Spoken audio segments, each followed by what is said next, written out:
Hello, welcome back. Hey, we're starting a new series at the Victory Team. I'm glad you tuned in. We try to make our series, our teaching, as practical as possible, and this is as practical as it gets. Our series is called Prayer and Fasting. Fasting is sort of a lost practice, lost art, if you will. We want to cover these. These are the topics that we're going to cover. One is the introduction. That's where we are. And the reasons. Why do we fast? Fasting is not comfortable, but we'll talk about that. Is fasting a fad? Is it the newest and latest thing? You know, is it like getting many buses or having this guy's program in? Is it something that's new? Is it just fly by night? We'll see. It's as old as your Bible. Is fasting, is it good for your health? Can you fast? I mean, will you die if you fast? And we'll have a whole section on health. But really what I want to talk about is fasting for spiritual breakthrough, to have victory, and we are the Victory Team, but kind of boost your prayer life to really make communion with God, deny yourself, and give yourself wholly to God. That's where I want you to be. And we're looking forward to that section. And then finally, we want to talk about fasting, prayer and fasting. We want to practice it, because we will fail. But we keep trying, we learn, and we're going to perfect our fasting techniques. Most Christians don't fast. They don't even consider fasting. When I say fasting, I mean into where they're uncomfortable. But we are going to teach that. But most pastors can't teach it because they don't do it. They don't know. Very few are actually practicing extended fasts. We're going to teach that fasting for our spiritual health and for our physical health as well. We're going to cover both those areas. I got a question for you, and I ask this of myself. Is your prayer effective? When you pray, does it go anywhere? Does it reach God? Do you see results? I sometimes wonder, I'm afraid that sometimes my prayer life's a little anemic. In Mark chapter 9, if you have a Bible, this is really what caused me to take this. There's a man brought to disciples. Long and short of it is, this one man has a devil. And the disciples can't do anything about it. They can't cast him out. They seem to be powerless about this devil and this man. So he comes to Jesus, and Jesus is able to heal the man, cast the devil out. And let's pick it up in Mark chapter 9. We'll pick it up in verse 27. But Jesus took him by the hand, the man that had been healed, and lifted him up, and he arose. And when he came into the house, the disciples asked him privately, "Why could not we cast him out? Why couldn't we do that? How you have so much more power in your prayer, the way you command spirits." Jesus said, and he said unto them, this spirit, can come forth by nothing but by prayer and fasting. Wow. I thought to myself, what side are you on? Are you more like the disciples, or are you more like Jesus? I think more often than not, I found myself, anyway, you can see we need more power. Okay, join with me then. Come on, we're going to have some fun. We'll make it easy. We're going to learn about fasting. We're going to pray with fasting, and we're going to see what we can do. Each of these classes will be, of course, Bible-based, because there's a lot on the internet. It is a fad now to do intermittent fasting, and we're going to touch on that, but we're going to stay in the Bible. What does God say? We're going to give you something to know in each class, and we're also going to give you a very easy assignment for each class. You'll find it. I can do this. You can do this. So, what is fasting? Well, when you fasten something, you have a fastener. It's tight. It's secured. Like a nail or a screw. It secures two pieces together. A lock. It's fastened. When you firmly enclose your mouth, your lips, you're not eating. Nothing goes in.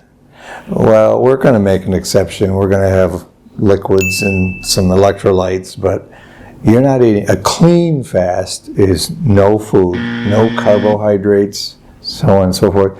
Maybe one coffee, but nothing added to the coffee.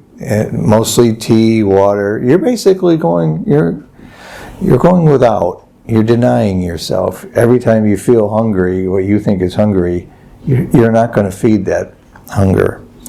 You're thinking, what? Me? Me fast? It's like, I'll look like the picture here of these prisoners of war. I'd starve. I can't miss a meal. I'd starve to death. No, you'll be okay. The good news is you already fast. Anytime that you're not eating, like when go to bed, unless you get up out of bed or you bring some candy with you, you're fasting for that time. You just didn't realize it. And then you breakfast, but you're breaking your fast. Typically for us, from Occidental cultures, we break our fast in the morning, maybe some eggs or something, cereal. But we open our mouths and we eat again. We breakfast. Generally, fasting is just abstaining from foods. There are other kinds of fasts, and we'll talk about them.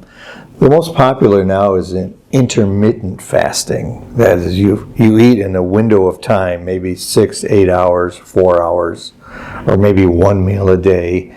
But you eat, and then the rest of the time, maybe 18 hours, 16 hours, 15, 12, even 12 hours, you're fasting. And it's not that hard. It's a good way to start. It's good for you to get a habit like that.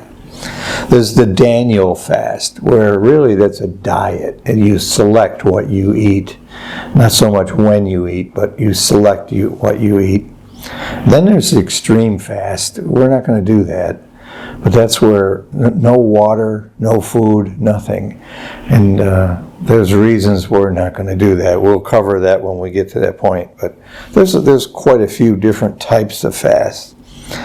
Some people fast just for the physical reasons, for the physical benefits. They get control of their hormones. Not just what we would think, but hormones such as insulin, which is a necessary hormone in your body.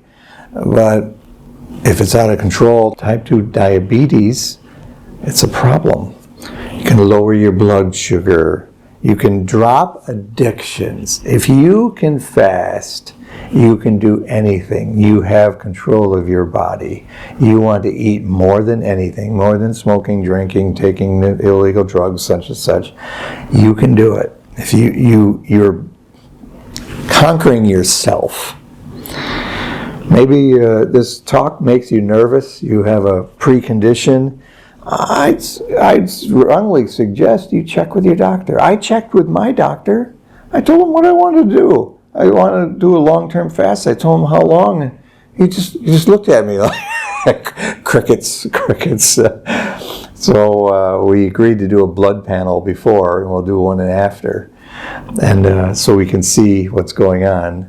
But most doctors, they have no idea. He goes, "You're the first one that's ever approached me with that type of thing." But it's okay. Check with your doctor. It's good. Most in our circles, we fast for spiritual reasons. And I think we want to focus on that. The reasons are this. Number one, we chasten our flesh and we humble ourselves before God. Psalm 69, verse 10, David, he's complaining, if you will, and he said, when I wept, I chastened my soul with fasting. And it still didn't do any good, but he included fasting in his humbling himself. We all know that God, when you humble yourself, you can draw nigh unto God. But when you have pride and you have other things, you're far from God. God will not draw nigh unto you. Fasting definitely humbles us. We fasten our flesh and we humble ourselves before. It's just the shock and awe, if you will. Nehemiah, when he heard what was happening in Jerusalem, when he's in another town, he's in a faraway province, and he had no idea. Then he hears the report of how bad condition they are. He said, I sat down and I wept and mourned certain days and fasted, and just in shock. Paul, the Apostle Paul, well, he was Saul at the time on the road to Damascus. He was like in shock. Lord, who art thou? I am Jesus, whom thou persecutest. It's like, oh, oops. And he didn't eat or drink. We show God our priorities, especially in time of emergencies, by fasting. Esther, gather together all the Jews that are present in Shushan, and fast ye for me. We fast corporately and as a nation to seek God's forgiveness and to seek God's favor. Check this out. If you have a Bible, go to Jonah. This is fascinating. Jonah, this unlikely prophet. Yeah, he serves God, but he doesn't want to go where he's going. So he finally, after a ride in the middle of a whale, he's put on a beach or wherever the whale deposits him. He walks into Nineveh. It's a huge city. He walks 1 day's journey into the city. He said, repent. He has no heart to do it. He hates those people. You know, those people heard him. They said, oh, they believe God. So the people believed God and proclaimed a fast. Those wicked, terrible people. They were terrible, the violence and so on. It's like today's cities. They heard what God said, and they were afraid, and they fasted. So even the animals, the animals had the fast too. The king sat in sackcloth. Nobody could eat. Nobody could taste anything. Nothing. Like, wow, okay. God recognized their repentance. And he repented of the judgment on them. You know, I think we'll have to move along. I'll do one more, then we'll take a break. We fast to sincerely beg God's favor. Moses fasted 40 days and nights twice.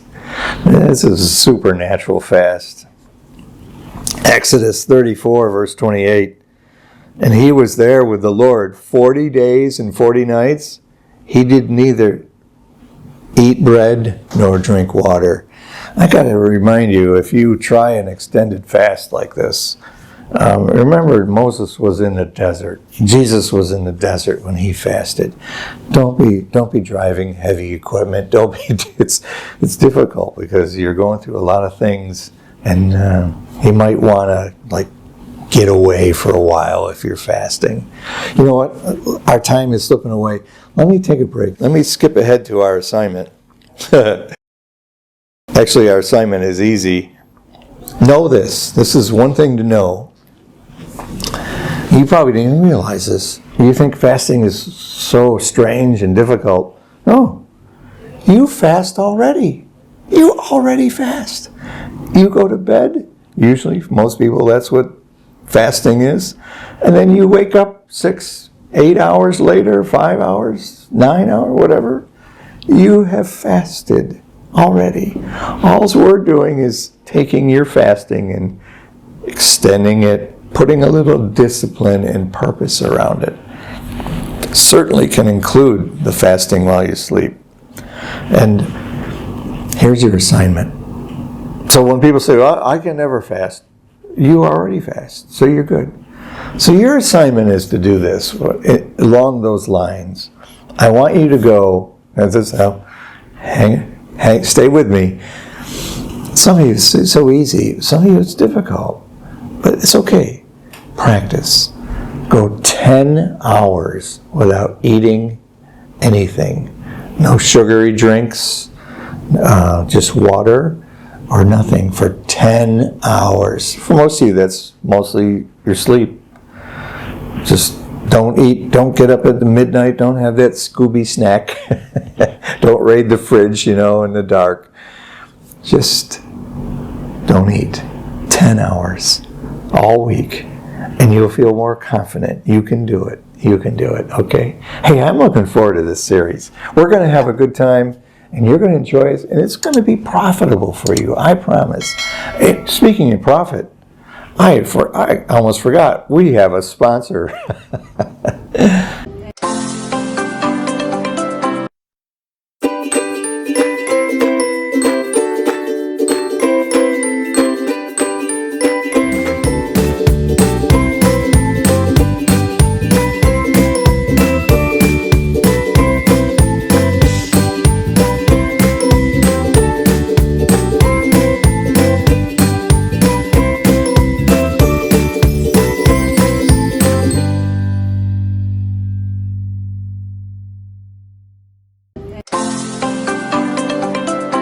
All right, God bless you. We'll see you next week. Really, I mean it.